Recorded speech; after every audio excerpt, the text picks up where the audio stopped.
sometimes I do feel inferior to the people around me. And I feel like I'm part of a special team. And I'm also kind of like, how did I get here? And because I feel that way, my preparation and what I do behind the scenes with the people around me is to like prove to them and to myself every single day that I do deserve to be here. And I'm not going to let you down. I will try really hard not to let you down. Sometimes I will, but just know that I'm trying to do everything in my power to make sure I don't.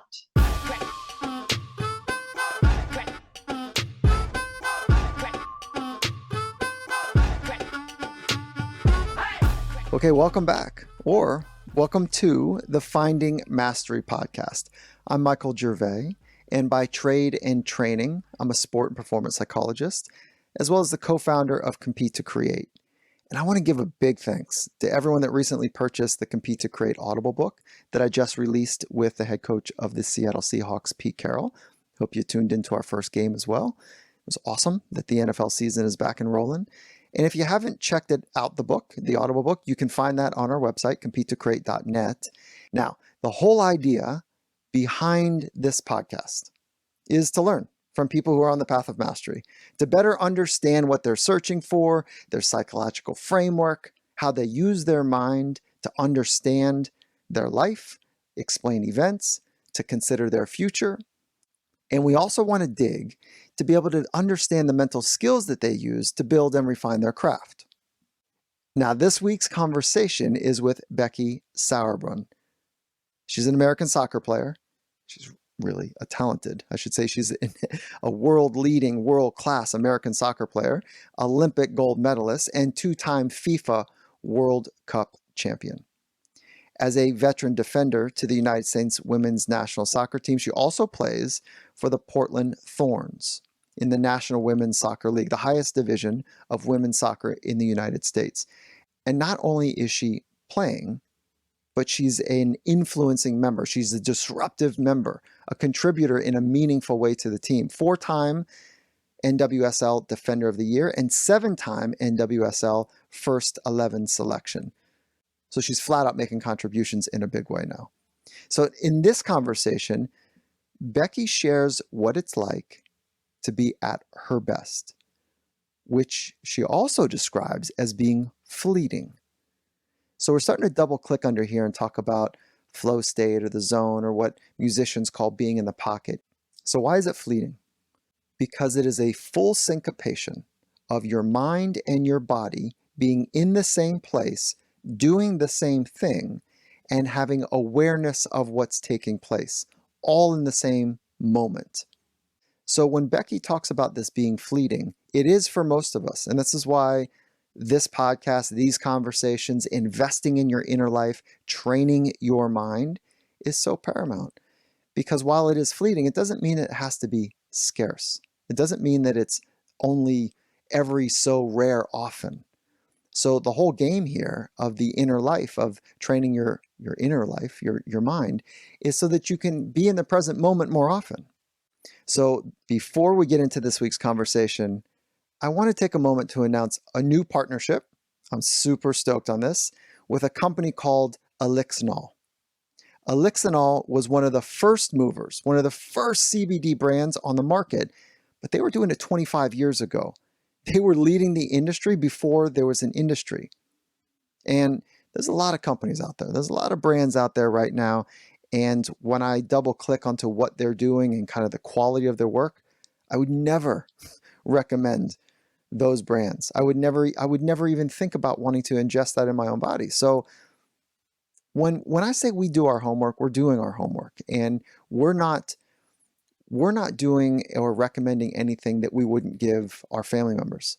And so we have the highest standards for what we're doing. And I mean, they're doing it with this 25-year history. They're really going about this thing in the right way. And so there's what they're doing that's really important. And there's plenty of companies that will say this, but not at the quality, not the detail that these guys are doing it.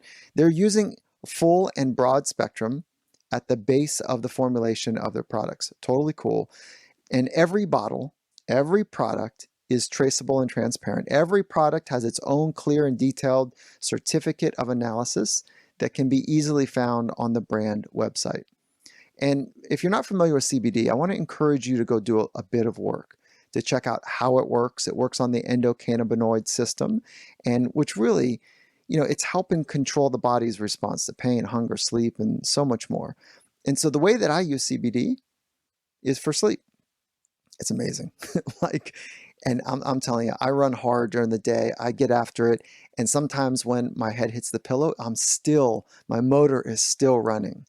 And so CBD, Elixinol, has been a great resource for me. And so that's how I'm using it. I want to encourage you to check it out. Check out the research, check out the science that they're standing on. And I think they're doing this thing right. And that's Elixinol. So head over to elixinol.com to use the code Finding Mastery for 20% off your first purchase. So that's Elixinol, ELIXINOL.com, and use the code Finding Mastery. And with that, let's jump right into this week's conversation with Becky Sauerbrunn. Becky, how are you? I am doing fine. Thank you. How are you? Yeah, where are you in the planet? I'm in Portland, Oregon right now. Okay. And so have you lived there most of your life? Is that where you grew up, or is this a choice that you've made to live there? This is a choice. I've been here for about 5 years. And before that, I did a stint in Denver. And then before that, I was in Washington, D.C. And then I was born and raised in St. Louis, Missouri. Okay. So what brought you to the West Coast? My boyfriend works for Adidas, and so North American headquarters are here. And so luckily my job is quite, I can travel for my job. So really it was him and his job. So I just followed him here. Ah, there you go. Okay. 3 World Cups. Is that right?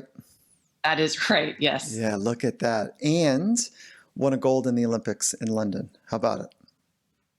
Unbelievable. Unbelievable. I'm so happy to talk to you because, you've got this really rich experience, and the perspective that comes with that, you can't read about it. You have to earn it. You can't buy it. And so I want to dig to understand some of that perspective, like how you approach life, how you understand yourself. And, let's start with, is there a difference for you between the Olympic Games and World Cups? For me, no, there isn't. I look at both of those as world tournaments. And yes, they're different. For the Olympics, you're part of Team USA. It's not a focus just on women's soccer, but I think Americans hold the Olympics on such a pedestal, and I do as well.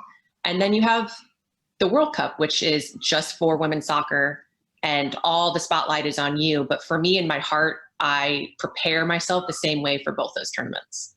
Okay, now let's double click underneath of that, which is, do you hold those games? Let's say, do you hold the Olympics in a different vein than every other game? Meaning, there's 2 ways that I've come to understand how to approach the games, right? It's like, it is the biggest dance ever, or the approach is, nope, same rules, same size ball, same number of defenders, same. It's another game that I want to be great at.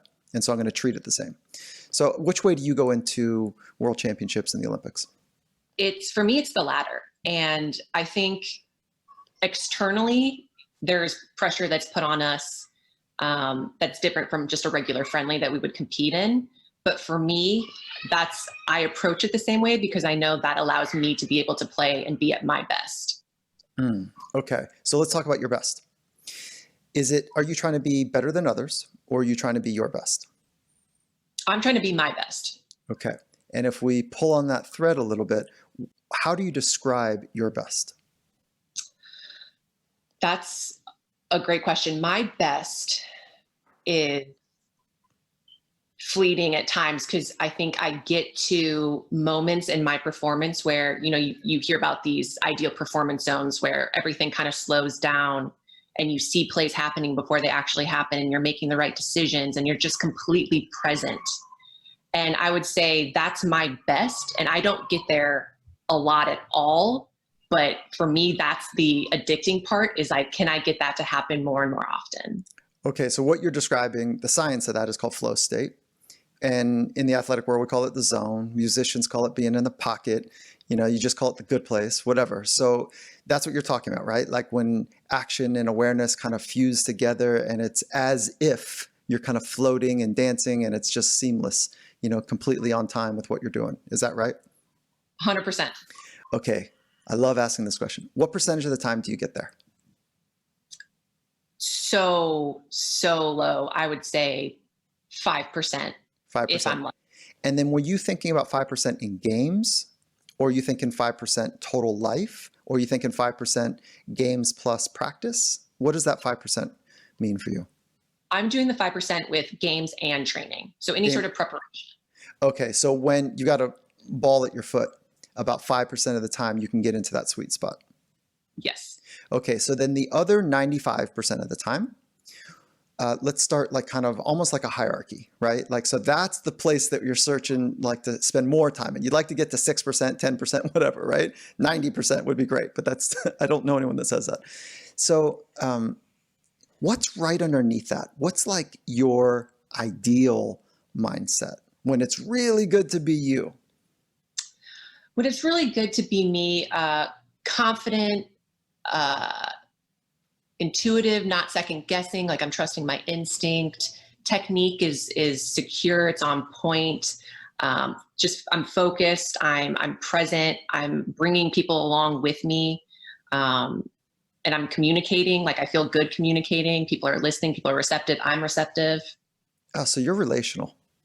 Very much so. You are. Okay. So is that the center of your approach to life and or ball, or is it more just about ball for you?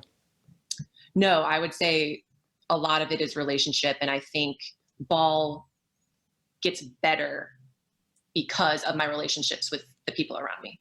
Okay. And then, are we going too fast? Because I got so many questions, because the relationship piece is really important. So I've got this axiom I live by, which is that through relationships, we become. And if I pull on that a little bit, it's through my relationship with myself, through my relationships with others, through my relationship with Mother Nature, I become the man that I'm working on becoming. And then there's a subtlety in there, like I already am that man. I just can't always access it. So it's not like it's out there later somewhere else. I already am it. It's just my consistency of being about it.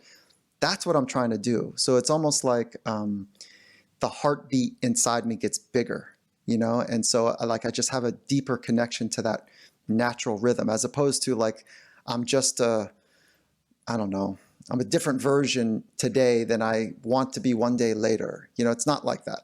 So relationships are important to me as well. So can we talk about, for you, your relationship with yourself? Like, it seems like you like yourself, but I don't know that. I don't want to be presumptuous here. Like a good smile, good laugh, you're a good thinker. Like, I would say I struggle with myself, and I think it's gotten better as I've gotten older, and I've kind of come to realize things about myself that caused a lot of conflict when I was younger. Like I've recently learned that I'm an introvert. And so there are times when I need to disconnect and I need to get away from everything to be able to recharge my batteries and get back into the grind the next day. And so I think being able to manage the people around me, but still knowing that I would, take a bullet for almost everyone in my life. It's something that I've gotten more used to, and being able to express that and communicate that to people so that they understand that about me and they don't get the wrong impression, I think has really enriched a lot of those relationships. I love that, because once you had the awareness, the insight, like, oh, there's this thing called introversion and I am it, that you started to be able to communicate more gracefully to other people.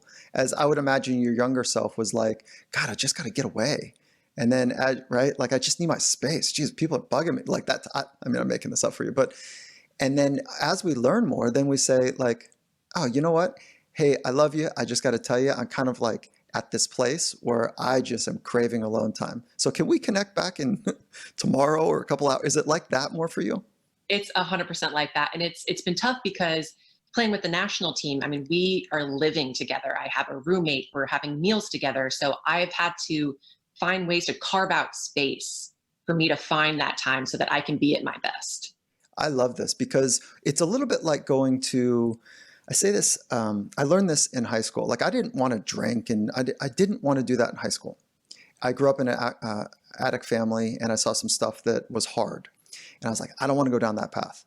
And so in high school, I was really clear. I learned, but this is the strategy I learned. I just need to say it 1, 2, 3 times.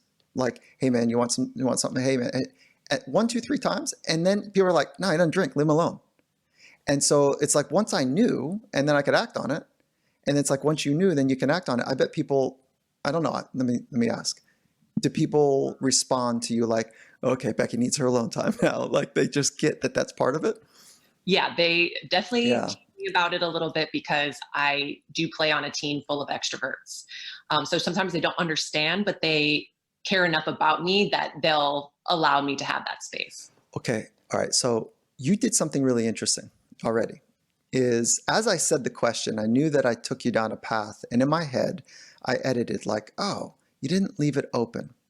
And the question I was asking is, I said, seems like you like yourself, but then you did something really powerful. It caught me. And you said, well, actually, so you made the choice to be honest, as opposed to go with the social acceptant flow of this conversation.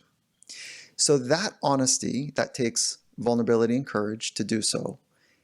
I'm imagining that's one of your superpowers. You know, I'm imagining that's one of your crown jewels. Or did you just get lucky?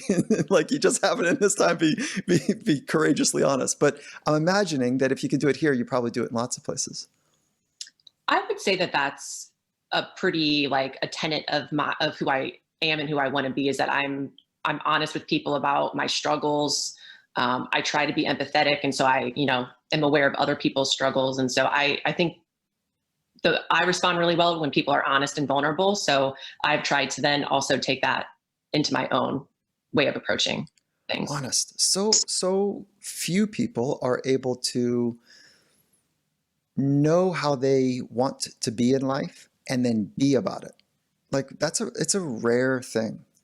And so where did that come from for you? And by the way, as an elite athlete, there's a corollary here, right? Which is you see how you want to do something, and then what you've done is orientated your life to be able to do that on command, whether it came from your imagination or a coach saying, hey, look at this or whatever.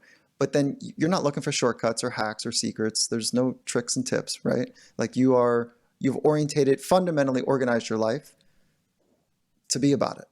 And I'm imagining that's why it was easy for you to make that choice to be authentic. Now, as I get off my pedestal here, like I really enjoyed this conversation already a lot. And so, yeah. So what led you down this path? I think knowing and being very self-aware of my fallibility and the mistakes that I've made and being honest with those people that have also made mistakes. I think just growing up, I feel like you get better feedback that way if you're honest. If you're honest with yourself, you can kind of analyze and be like, why am I feeling this way? And you can just start to make sense of like your emotions or why you make certain decisions and why other people make certain decisions. And so it's just become something that I just groove with. And then was there something that stirred up the want and the desire to be in this type of groove, which is an authentic, honest relationship with others? Is there like a single event? Or a series, or maybe it was something that was part and parcel of your family philosophy or structure, or did something happen where you're like, oh my God, I'm sick of this the other way? I would actually say that my family and growing up, we were not a demonstrative family. And so I don't think we were very honest with our feelings and emotions with one another. And so I think that, kind of stunted me a little bit. And so when you kind of, leave the nest, which I did go to college, I felt like I wasn't creating these really tight relationships with people. And I didn't understand why. And so I think once I realized like, if I was honest with how I was feeling, if I, was empathetic, if I listened, those relationships kind of just got more and more deep. And I realized like, I don't want quantity, I want quality. And so, leaving college, leaving high school, I would say I probably only had 1 or 2 friends that I even stay in touch with. And then leaving college, just so many more people. And so I just feel like my life has just been more and more enriched because of that. There you go. Okay. When you think of hard times in your life, maybe even, I'm not sure we're totally ready to talk about this, across public forums, but like when you think about the dark side of being one of the best, is there one for you? Has there been a dark side for you? Yeah, I feel like in some ways my life has been put on pause. I do have people that I have really good relationships with, but they are kind of in that soccer sphere. And so I don't really have a lot of people outside of that. And even my boyfriend, I've been with him for 14 years since college. He played soccer, so he understands me. And so all my deep relationships are within this like single world. And I feel like the dark side is that I do sometimes feel disconnected to life. And I'm getting older, and it's like the idea of starting a family, and like, am I ready to do that, or ending the soccer chapter and then going into that next? What am I going to do? What's my job going to be? Because I'm not making walking away money. So like I need to consider like what are those next steps, and am I even prepared? I've dedicated my life to my craft, and so I feel like I've kind of missed out on a lot of other things. Okay, we're going to take a quick little break here to talk about LinkedIn jobs. Small businesses, we have unique needs. And despite the current uncertainty that's happening for all of us right now, one thing that remains unchanged is the importance of having the right people on your team. When your business is ready to make the next hire, LinkedIn Jobs can help by matching your role with qualified candidates so that you can find the right person quickly. And that right person, I can't wave my hands enough right now saying that the right person is so critical. I mean, it really is measure 2, 3, 4 times, cut once. That is the philosophy that I have found to be incredibly powerful inside of elite sport, as well as for the companies that I'm running as well. And so what I loved about LinkedIn Jobs is they're just it's a trusted source. Like think about what LinkedIn is. It's built on the back that we're going to put professionals together. And so this is a natural product extension that, it just, what they've done is they make it really easy to find great candidates. So when you're ready to make that hire for the next person, LinkedIn Jobs is what this is about. You can pay what you want and also get the first $50 off. So just visit linkedin.com/finding mastery. And again, that's linkedin.com/finding mastery to get $50 off your first job post. Terms and conditions apply. And Finding Mastery is also brought to you by Vuori. Vuori makes incredibly soft, incredibly comfortable clothing. And I mean, it's the type of gear that can be used for just about any activity like running or training or yoga, but also great for just hanging at the house. And so I'm in one of their shorts on a regular basis. So I've got a couple pairs of the Ponto short, and it's flat out my favorite. It's got this fit in them that is just like, I don't know what to tell you. It's really good. It's got a good fit. They've got the right people making the cuts for kind of, the look and the feel, and it all comes together. I think they've done something really special. So whether you're looking for men's or women's clothing, they got you covered. And they have a special offer for Finding Mastery listeners, 20% off your first purchase. So get yourself some of the most comfortable, most versatile clothing on the planet at vuoriclothing.com/finding mastery. So how do you spell it? VUORI clothing.com/finding mastery. And not only do you get 20% off your first purchase, but you'll enjoy free shipping on any US orders over $75 and free returns as well. So go to vuoriclothing.com/finding mastery and discover the versatility that we're talking about here of Vuori clothing. So right now, let's jump right back into our conversation. This is the risk of chipping in. You're speaking right to the center of it, is when you chip in at a young age, you become skilled in one area. Not everyone is fortunate enough to have this raw talent that you have and the work ethic that you have to refine the skill. But this is one of the deep costs of chipping in, is that there's a narrowing of the gaze. And you're also known as to being like, what's your nickname? Like the poet, what was that nickname? I think it was in one of the World Cups when you came back all bandaged up and beat up. Oh, I don't know. Yeah, it was something about being a poet, like the courageous poet or something. I'll look that up in a minute. Warrior poet. That's it. Yeah. Okay. Warrior poet. So like you love reading. That's where that comes from. Love Love Mhm. it. And so is this your way to learn about other worlds and other ways? And is it more of an escape? It's more than an escape, but it is my way of learning. And I mean, I'm just so fascinated. Like go towards sci-fi and fantasy um, because I'm just really interested in the rules that don't apply to how we live. And so fantasy, there's like magic, like in Harry Potter, and then you have sci-fi where like things are just elevated. Science hasn't reached where these stories are yet, but they're still possible. But it's just fun because it's just completely different from our day to day. So like that part of the escapism. And just reading in general, I think is very enriching. And like you said, you just learn so much and you feel things that you don't normally feel during a regular day. And so that part is also very addicting. Okay. What is it like to be in your mind? I think it's a little chaotic.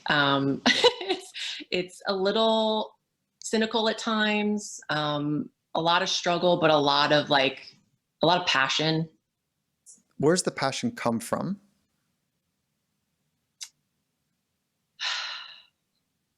I think the passion comes from when it's related to sport. It's like it's what makes you feel alive. Passion for other people, just wanting them to be happy and to be the best versions of themselves. And so I feel like in that sense, I'm pretty empathetic when it comes to other people because I feel that. I feel what well, if I can, I try to feel what they're feeling and help in any way possible. And sometimes it's completely futile, but I think just being there to listen is also very powerful. Why cynical? I wish I wasn't, but I tend to think the worst of myself when I think, and a lot of times it's just completely unfair and irrational, but it's something that I've been trying to work on is, I always go to like the worst case scenario of everything. Is that pessimism or anxiety or self-critique? Cynicism is like, it ain't gonna work. Like, why would you even bother? Pessimism is like, hey, I really don't think that things work out. And then anxiety is like, hey, I don't really know. Like, can it work out? You think it can work out? You know, so like if you sharpen it a little, and then self-critique is like, I'm so fill in the blank, negative. So if you sharpen it a little bit, would you still choose cynicism? No, when you say it like that, cynicism is not like, I would still put in the effort, even knowing that what I was doing is futile. So not cynicism. Am I pessimistic at times? Absolutely. Am I self-critical? 100%. So on the pessimism, this is where I wanted to go, is let's create a scenario, and you've got hundreds of these, thousands. It's your back is to your goal. There's a charge coming. Let's say it's a tie game, end of the game. Okay, maybe it's a fast break and you're kind of alone, right? You got your keeper in the back behind you. And you can feel this momentum swing and this momentum shift that's happening, and they're coming. And at some level, like, okay, here I am. Can you walk me through what that's like for you? And pick a real one, pick a real scenario, but can you walk through that? Yeah, I think that's a great scenario. So when it comes to being on the field, I am not pessimistic when it comes to other people. Sometimes with myself, sure. But I would say, like, for the most part, if I had all these attackers bearing down on me, I'm thinking logically, I'm thinking angles, I'm thinking what space can I lead them to that'll take them away from more dangerous space. So when it comes down to that sort of situation, it becomes very analytical and the emotion is out of it. Okay, now let's say they get an angle, is a nice little cross to the middle, ball in the back of the net, and it's clearly your misstep. Mm-hmm. Okay, they're up 2-1, and there's 40 seconds to go. Now what? What happens in your mind now? What happens in my mind now is one of the best defenders on the planet. Literally run to the goal, get the ball out of the net, throw it so that we can start the game, because I have faith that we're still going to generate 1 or 2 chances to tie this thing up. What I'm thinking to myself is, everyone's looking at me right now. Everyone knows that I made a mistake. I know I made a mistake. So my body language and the presence that I choose to exude at this moment is very important for everyone that's watching me at this moment. And so I've made that mistake in a World Cup. Just this World Cup in 2019, I'm the reason a goal gets scored against Spain and we're tied up. So, and that's what I chose to do. People are like, it's okay, it's okay. Like, and I'm like, yeah, it is okay. Like, we're fine. We've still got all these minutes to play. And luckily we have special players on my team that, yeah, they bailed me out. But I chose in that moment not to be defeated and not to show defeat. 3 times in this conversation, this is how I measure success for me, is daily success, is how many times does my hair stand up, where it's like a moment where like, oh, look, we're right on the truth of something. And so 3 times. And so it just happened again. So, and it's this mixture with you of the honesty and the purity about what you're describing. Also, that when the stakes are high, but this idea that you make the choice, you determine. So great awareness first. You are focused on next being better. And right. And then you're aware that, okay, I need to present myself in a particular way. And this is what I chose to do. I chose to be a defender. Is that okay? So you're an optimist. This is not pessimism. Pessimism is like, oh boy, yep, this is what happens to me. Yeah, this is what happens to us. That's just, things don't really work out, but let's give it our best. I don't know a pessimist on the world stage. Maybe you do. Can you be a pessimist with yourself, but then an optimist for other people?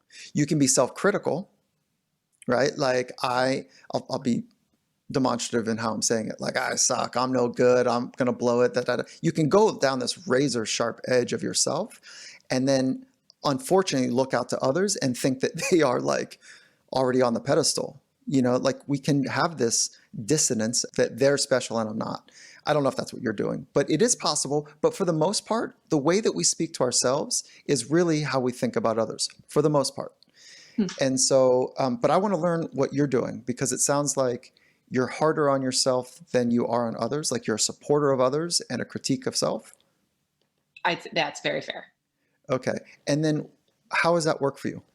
How do you do that? By the way, right now you're changing lives for people right now. Like people that are listening right now are like, oh, I think I do that too. She's the best in the world. Wait a minute. She does that? So you're about to change some serious lives right now. Well, geez, not to put too much emphasis on this conversation. Not too much. It's not too big. But I will, before you go further, Becky, I lived it. I flat out lived this too. It's uncomfortable. I mean, I also, like you said, sometimes I do feel inferior to the people around me. And I feel like I'm part of a special team. And I'm also kind of like, how did I get here? And because I feel that way, my preparation and what I do behind the scenes with the people around me is to like prove to them and to myself every single day that I do deserve to be here. And I'm not going to let you down. I will try really hard not to let you down. Sometimes I will, but just know that I'm trying to do everything in my power to make sure I don't. Yeah. Okay. So that's called imposter syndrome. Yes, I do have that. Yeah. Okay. Check. I understand it too. And matter of fact, like one of the world-class universities, it's highly encouraged that incoming professors take this course that they offer. This is Stanford, in a little mini course called Imposter Syndrome. Because year one, they're looking around like they're going to find out I got lucky. I got lucky in my interview process. Okay, so Imposter Syndrome helps you sharpen the sword. Yes. So one of the things, an insight that I have, I'd love for you to chin check this if you will, but self-critique will get you good. Some anxiety will get you good, but it doesn't get you free. And when we get free is when we really embrace our best, so like good to great model. Chin check me if I'm off on that for you. No, I think that's correct. And that's probably why that I say 5% when I get into that flow zone. Okay, so then your work, if I'm tracking correctly, your work is really about like, okay, well, I need to recognize when I'm hypercritical or whatever I'm going to call this thing, and then have the right skills and tools to say, get over it. Yes, is that, yeah.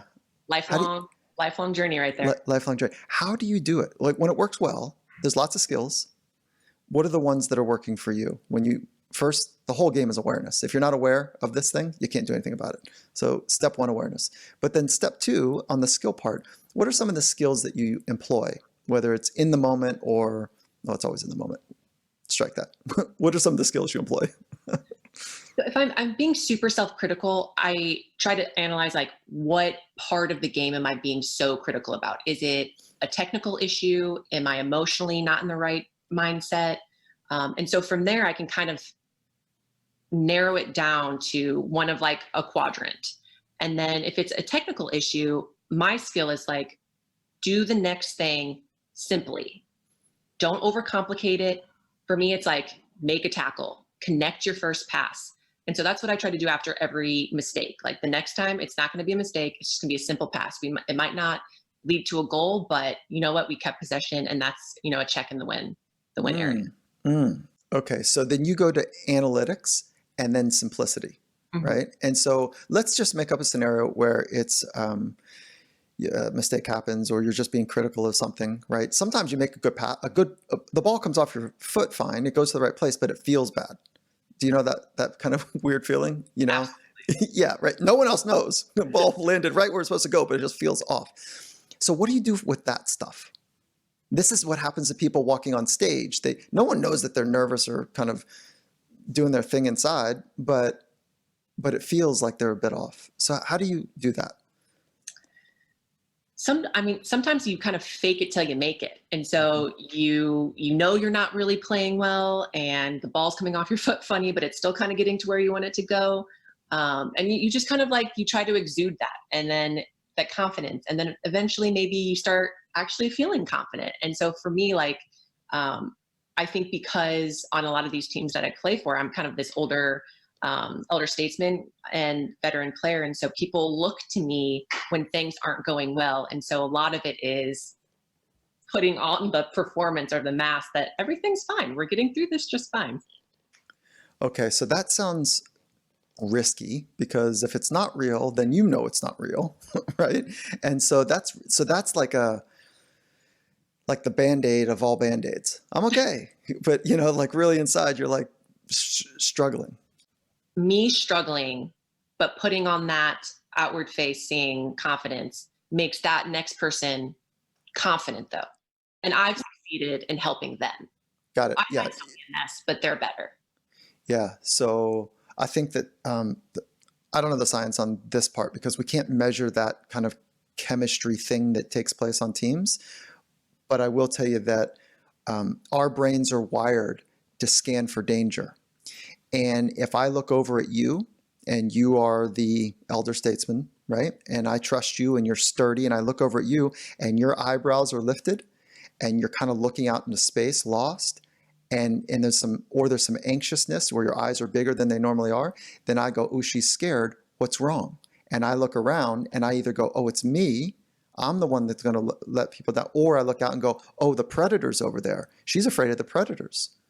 And then so you're right on that level, that people are really sensitive to looking for signals. And so you are right on that level. Most people don't understand their inner world well enough to talk about it. Really. It's all very kind of jumbled. I've tried very hard to try to unjumble mine. It sounds like, have you sat with people like psychologists or folks that you unpack, or has this been more of a life journey? It's been a life journey, and I have sat down with sports psychologists and other types of psychologists, organizational psychologists, and it usually always comes back to the team, and not necessarily diving deep into me as the individual, but my kind of place within the hierarchy of team dynamics. Okay, let's take a quick little break right here to talk about Blinkist. So Becky mentioned how much she loves reading a few minutes back, and I'm the same way. I love reading. I honestly can't get enough of it, but that always makes it hard for me to figure out how to prioritize what to read next. And that's where Blinkist comes in for me.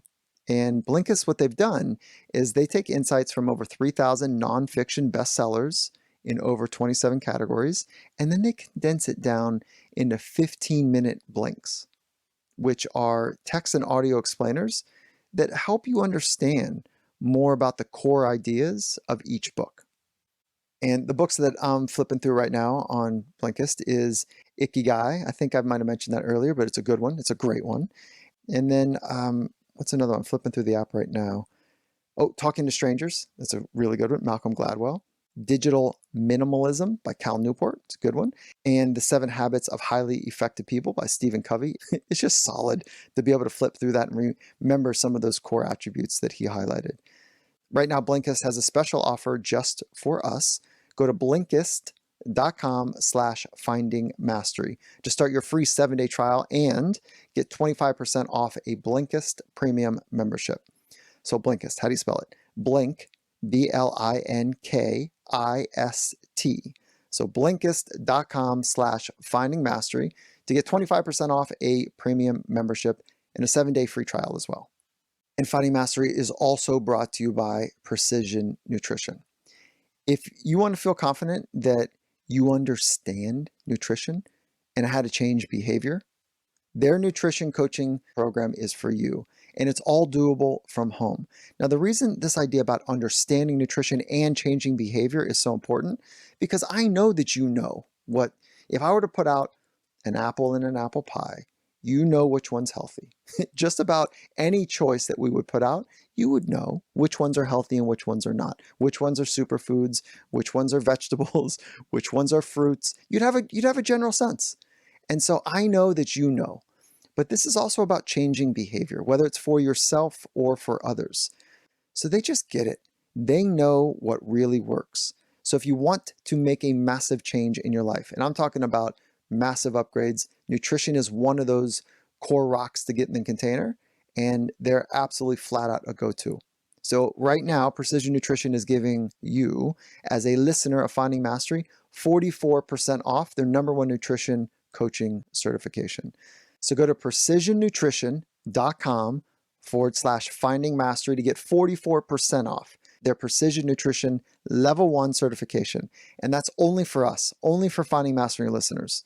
So that's precisionnutrition.com/finding mastery.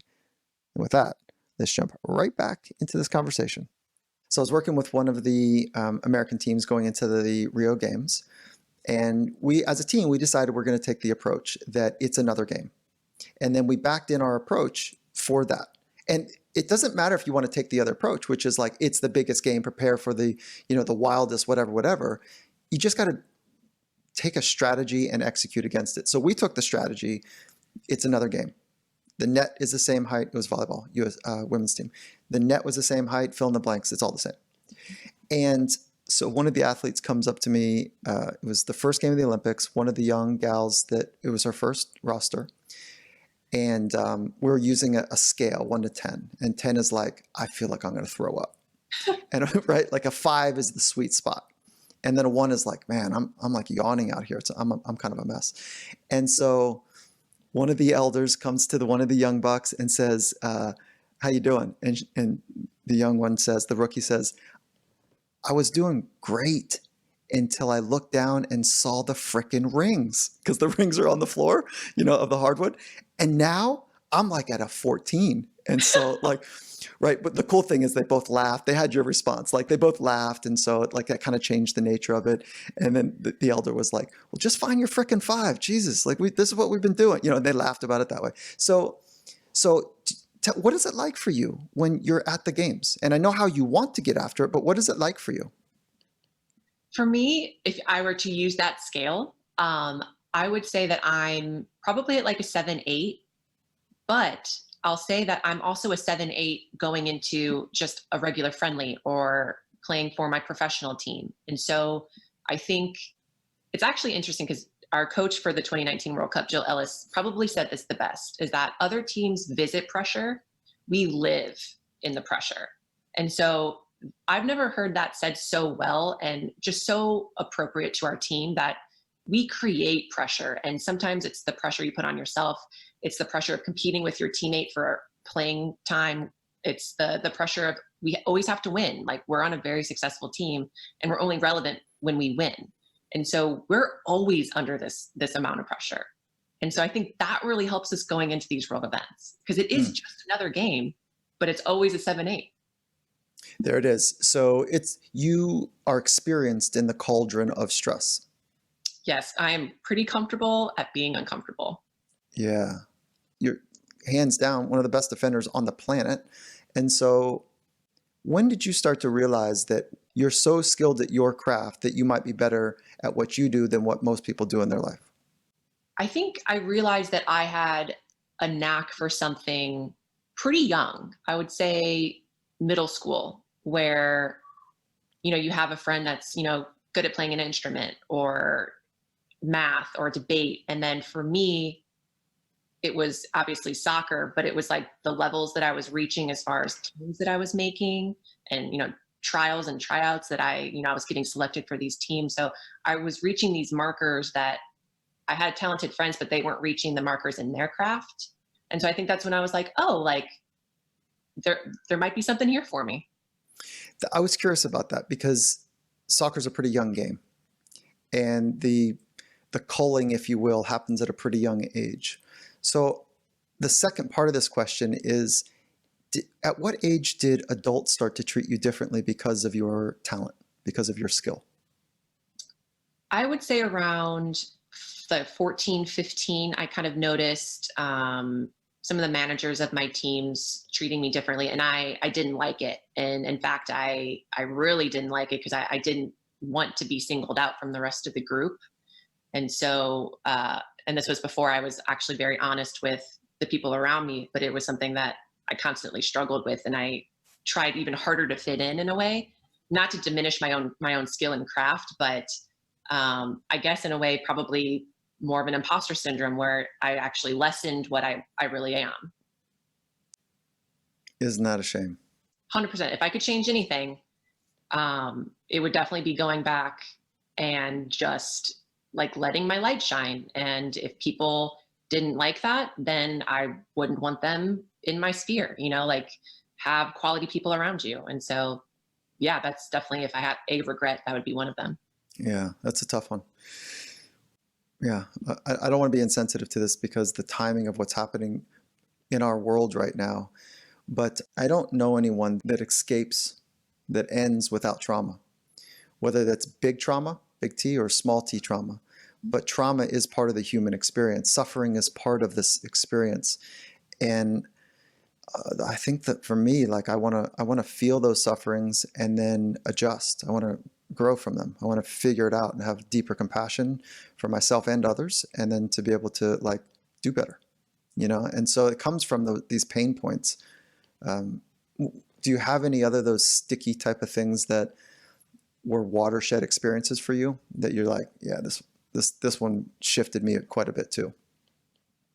Yeah, I would say like mine, as you said, mine are lowercase t's. And so it's very much an athlete story of getting cut from teams and having that moment where you're deciding about your future. And, are you going to put your heart and soul into something that, is a little unrequited? And so I've definitely had those moments. I've been cut from U21 teams. I've been cut from the senior women's national team. I've had coaches say some pretty harsh things about, why you're never going to make it at that level. And so those are, I would say for me, career changing moments. Okay. When I'm at my best, you've given us a snap of that. When I'm at my worst, what is that like for you? Defeated, second guessing everything, unfocused, not present, foggy. Yeah, for me, there's a criticalness that I back into, like this super hypercritical thing of like others and myself included. And so I think it's really important to know the range, like, okay, that's what that is. Oh, that's how, I'm heading in that direction. Let me get off that train and kind of flip it. And would you say that this is like the inner skill game. Are you pretty good at recognizing the trains that will take you to that place? Or do you still feel like, no, I end up there all the time and I'm like, what, how'd I get here again? Or do you think you can get off on stop number 1, 2, 12, whatever, early on the train? I have gotten better at recognizing when I'm going down a bad pathway. And I'm fortunate that I have people around me that recognize it. And they're like, you're doing that thing where you sigh a lot, because that's kind of my, my outward. I just sigh very deeply. And they're like, you're doing that. Why are you doing that? And it kind of is like okay, I'm doing this because I'm dreading this, or I'm feeling very uncomfortable about that. And then it's like, okay, well then what can we do then to correct the path and not dread that, or not be critical about that? So what does it sound like in your head when it's like epic to be you? And I know I kind of asked this earlier, but like, this is not super concrete. Like, is it stuff like, I'm built for this? Like, or is it like subtle like that, but strong? Or is it something like light and airy? Like what's concretely, what does it sound like? Nobody else will understand this because this is unique to your whatever number of years you've been on this planet. Yeah, I think for me, it's almost like a reassurance, like you chose the right thing. Like you decided to do this and you are doing it, and you're doing it well. There you go. What are your crown jewels? What are the things that you know are pretty special? It could be your creative nature. It could be that you've got these kind of freak fast feet. It could be like, whatever. Like what are the crown jewels that you're like, yeah, I rely on these a lot. They're pretty cool. So I rely a lot on my soccer IQ. So I'm limited as an athlete. I am not the fastest. I am not the strongest. And I learned that very early on, that I needed to be way smarter and be able to use that in order to complement any sort of limitations that I had physically. I love it. There's a special operator taught me this, which is this insight. In the most pressure-packed environments, it's about angles, allies, and assets. I go, oh, that's good. It definitely fits for most sport. The angles. Angles are really important. Allies, where are my friends? How do I work with them? And what are the assets, internal and external, that I can rely on? And so I really love that. Angles, allies, and assets. That's so great. that's why, yeah, isn't that good? I was asking you about your assets. You've already talked about angles, and then the relational approach you have, the allies. Like you've got people that have your back probably because you've invested in them and you care. So I'm imagining you have all three of those. I think I do. Yeah. There we go. We're getting somewhere. Okay. So like, what is it? I don't know what it is about your team, your national team. What is the culture? Why is the culture so likable? Like what makes your team, your culture successful? And you're saying from the outside looking in. No, yeah, well, I'm saying from the outside looking in, you guys are likable. It looks successful. Okay, I don't want to paint my picture. I already learned my lesson and I stepped in it again twice in this conversation. But what makes your culture successful? And you guys win a lot. So let's just kind of keep it concrete, like at that level. So our culture, I would say, is centered around excellence, and that incorporates competitiveness, and literally everything that we do, we are doing it to the best of our ability. So whether it's a film session, a training, a game, like you better bring your A game or you're just not going to be here, because there are a lot of people that are home right now that want to be here and are willing to give that effort. So that competitiveness and that strive for excellence in all things, I think is like a core tenet of our culture. But then I would also say grit is probably equally as important, and the resiliency of showing up every single day when you're tired, you're slightly injured. We just traveled from China. Like there are things like you have to show up every single day with the same mentality, the same focus, the same willingness and effort. And I think that's what separates great players from good players. But I also think with our national team, great national teams from just okay national teams. And then who holds that standard? And how does that standard get activated? Because it's one thing to have these words on walls. It's another thing to have like one person that kind of stands for it, but no one else really respects or listens. Like who holds the standards? And then how does it actually become actionable? So that is always a work in progress. And I think that's something that we acknowledge as a group. There are things that we have to be better at in order to make this culture stronger. And that's accountability, because it is very uncomfortable to go to your teammate and say, that's not good enough. and you have to be vulnerable and willing to accept that criticism. And, so there's so many things that go into the culture and team dynamics. So actionable, it's these standards are lived by the players. They have to be. They can't be from the top down, from the coaching staff to the players. Like that helps in some ways, that they're setting the example of accountability, but like it has to be lived by the players. And it's uncomfortable, but like I said, you have to get comfortable with being uncomfortable, knowing that we're all doing this for a certain goal. And whether that's a world tournament or being the best in the world, there's always like an understanding that we are working towards something, and that something is going to be great if everyone buys into it. Okay. How did you guys manage not having the games this year, the Olympic Games? And I'm not so interested in the rest of the team, but for you, how did you manage the news that you're not getting to go this year? I thought that the decision to suspend the games, delay them, was the right thing to do. I thought it was very unfair for the people that hadn't even qualified for the games yet. And so you're asking them to both train in a risky environment, but then also compete in a risky environment. And so it was just unfair on so many levels for a lot of these athletes. And then you think of the supporters going to the games and the chances of infection. And so there's just so many unknowns surrounding COVID at the time. So for me, delaying the Olympics was the right thing to do. And I'm good with it. I think it was the right decision. I don't think it affects me in any way. I'll be a year older, which brings on its own challenges. But if I deserve to be there, I will be there. And so really it's another year of opportunity to get better or get worse, but I will look optimistically at this, that I can get better in a year. I think you're giving it right back to me right now. That's good. Yeah, that's good. Okay. So, it's all over the shop how athletes are responding. Some folks are like, thank goodness. Are you kidding me? I'm dealing with this injury. I got this knick-knack. Awesome. I'm going to be roaring to go in X number of months. Some are like, oh, this was my last shot. Like, am I going to stick around for another year? Like, stick around sounds so bad, but like, am I going to hang in there for another year? And some are just so devastated because they're brand new to it. They don't know what to do. So they're staying their foot's on the gas this whole time, and it feels like they're going to burn themselves out. So it doesn't sound like you were disappointed. It sounds like your moral compass and your reason was like, okay, this seems like the safe thing to do. I'll deal with the consequences of whether I make the team later.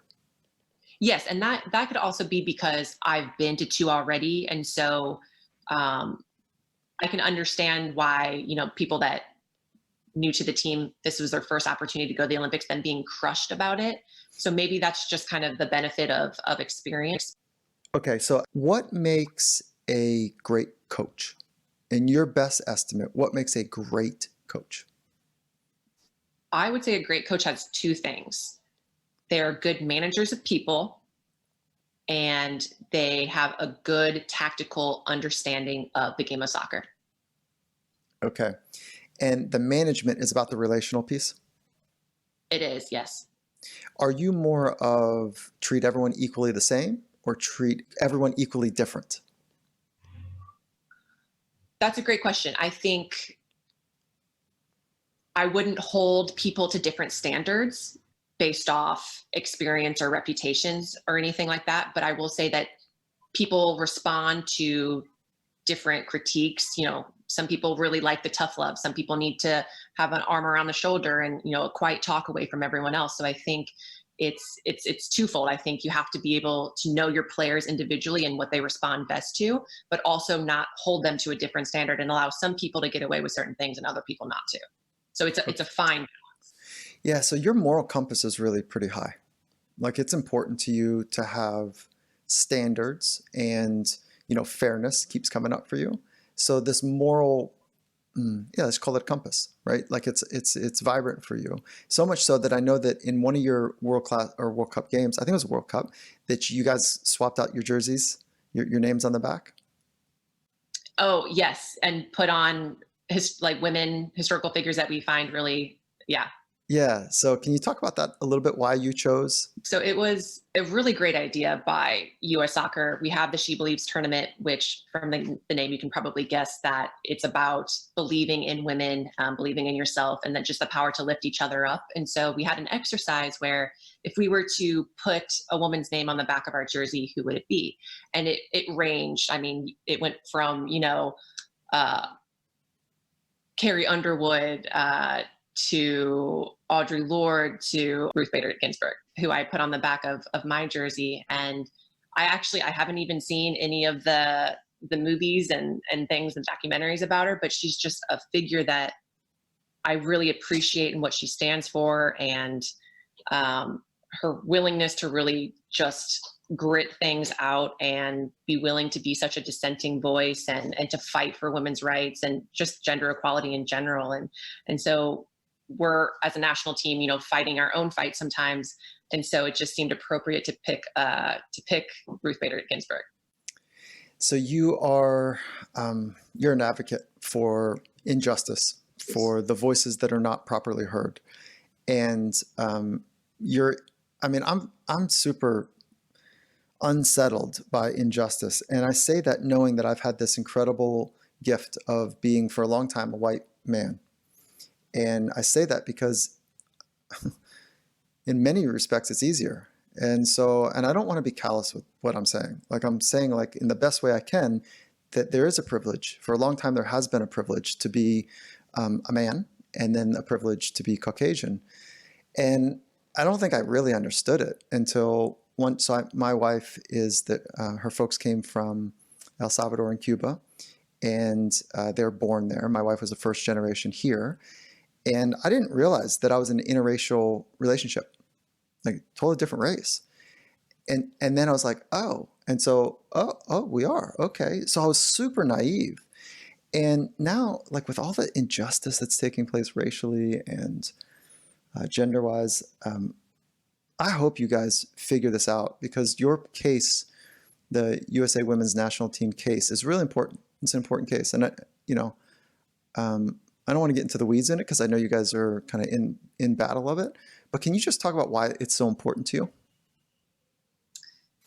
Yeah, it's hugely important. And I also will just say I'm also in an interracial relationship. So I understand what you're saying on a level that maybe other people don't. But as far as the women's national team, in 1999, when the Women's World Cup was held in the States, it was just kind of this lightning moment where women's soccer really came onto the map and people were paying attention and sponsors were paying attention, and you're packing the Rose Bowl and you have all these viewers and you have these women who are at the center of it saying, we don't make a living from playing this sport.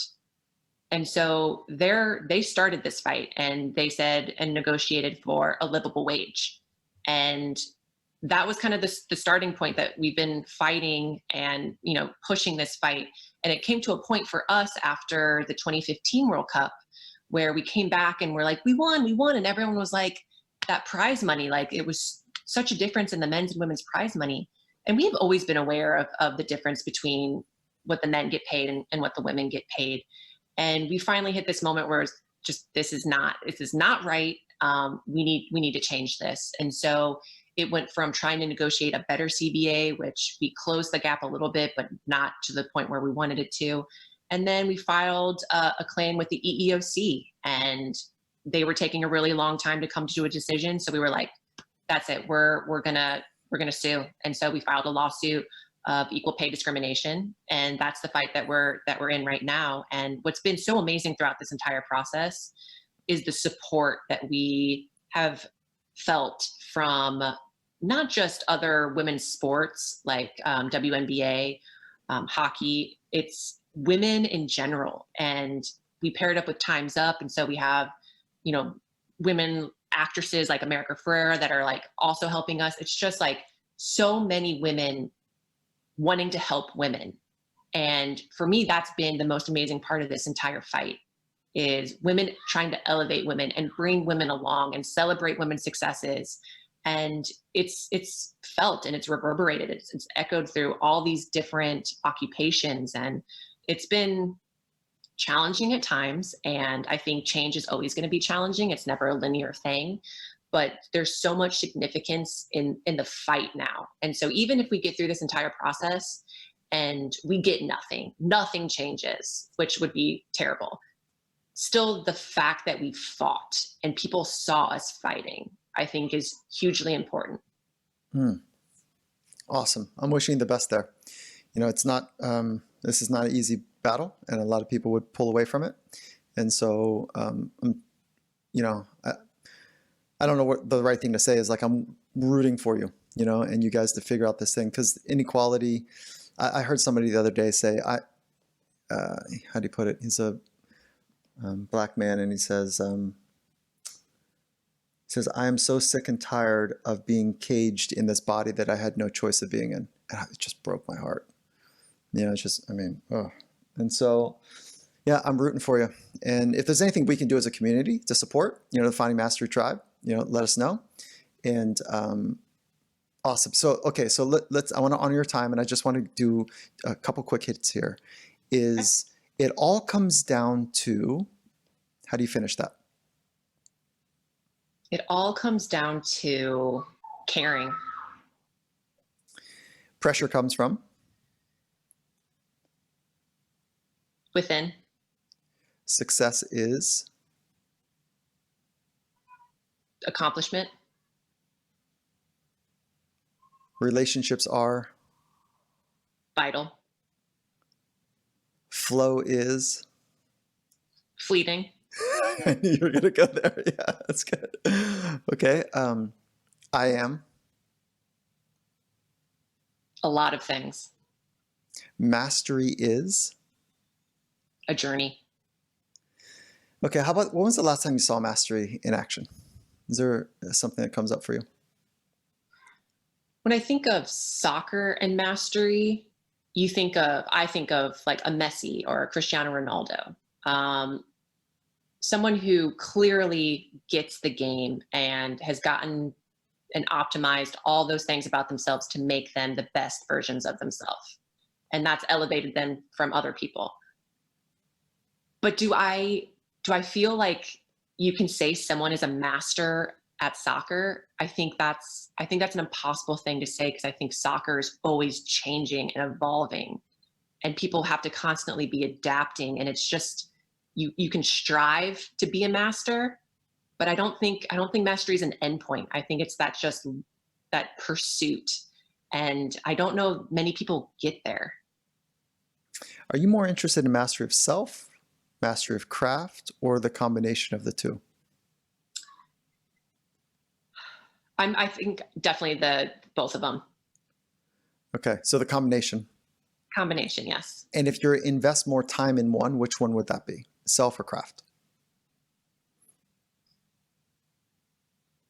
Geez, that's so tough. If I really had to choose just one, mastery of self. And then for you little kids coming up, how would you, if you could populate the waters with something amazing, like the ecosystem that they learn from or whatever, like what would you hope that they get right? What would you hope they experience and learn and maybe get right? I would hope that they make mistakes and they're okay making mistakes, and they're not punished for their mistakes, that they actually have an opportunity to learn from those mistakes. And I think from too young of an age, people feel like they have to be perfect, and they just get so disheartened because they're not, and they shouldn't be expected to. They're young. So I would hope that what's populating the waters is just that safety of knowing that you can try things, and some things will work and some things won't work. And that's okay. Like, grow from that. Is there a conversation that comes up for when you were a kid that shifted you a little bit? Like as you were talking, I'm thinking about a couple experiences that I experienced that were like, oh God, that was really cool. Now I get it. Like, of course that was easy for them, but as a kid that was like, really? That's possible? Like, did you have any of those types of things? I can't think of anything off the top of my head. Can you share one of yours? Yeah. This is, I don't know why this one came up. It was kind of random, but it was actually important. It was See, I was probably in 5th grade, and it was like a high school senior. For some reason, I was with a high school senior, and I was bouncing a basketball, and we're walking down the hall, and she just looked and she was like, "You're really good at that." And I said, "Thanks." And she says, "I bet you've made a lot of mistakes." And I thought, "No." And like I said, so I said, I was like, "No." And she says, "Oh yeah, you can't get that good without any mistakes, without those mistakes." I was like, looking back, I was like, that's freaking cool. Like, that was just a little thing, small little trajectory shifter. And so anyways, that's what I was just wondering, if you had some of those questions, or, and maybe you didn't have, nothing comes up for you now, but let's do it this way. And this is the last question. If you could ask somebody a very important question, what would that very important question be? Anybody. Yeah. What makes you tick? What lights you up? I love that question. Who would you ask? Gee, I would ask anybody. And I think it would be Everybody. really, Yeah. it'd be interesting to know if people even know. And so I think that, to me, would be really sad if people didn't have an answer to that. How do you answer it? What makes you tick? I feel like we covered it, but we didn't answer it so kind of succinctly.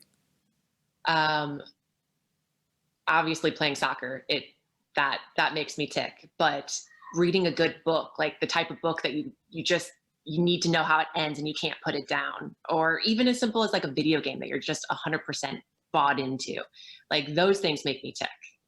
I love it.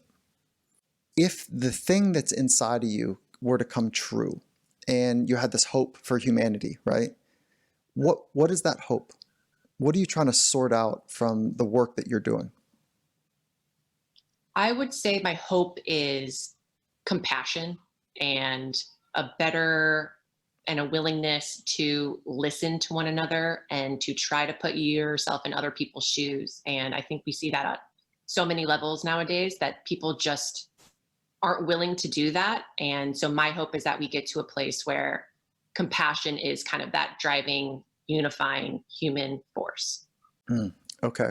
If you were to prompt somebody to explore, to get to know themselves better, what prompt would you give them? I would take, when you're feeling a certain way, positive or negative, taking a little bit of time to just analyze and try to figure out why you're feeling that way. And I think we've gotten to the point where we have to feel so distracted by TV or by social media or your phone, and just having that quiet moment to just self-analyze and try to understand why you're feeling that way, and then deal with, if you can, why you're feeling that way, which is, it's a very easy thing to say, hard to do. But I think that struggle and that attempt will open up different things that you weren't aware of. Okay, so would it be like this? Would this be the prompt, which is pick a feeling that you felt today, and then spend some time to understand what led you to that feeling? Absolutely. Okay, that's a cool prompt. I'm going to try it myself. Excellent. I've loved this conversation. I just want to say thank you. It's your breath of fresh air. Your intelligence is obvious. Your humanity is on point. You lead with it, with your moral compass. What a fantastic conversation.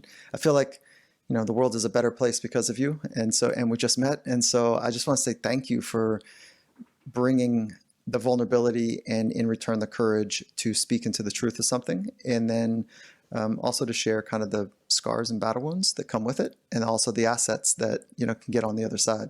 So I just want to say thank you. This was awesome. Thank you. This has been, I think, very enriching for me, just to be able to further understand myself. So thank you for the opportunity. Yeah, that's good too. Okay, so where can people find you? I am on social media. I am at Becky Sauerbrunn on Twitter, and then Reba04 on Instagram. But I'm not really on social media that much, but would love to have any sort of message from this podcast sent to me. Would love to hear about it. You got it. Thank you. You're very welcome.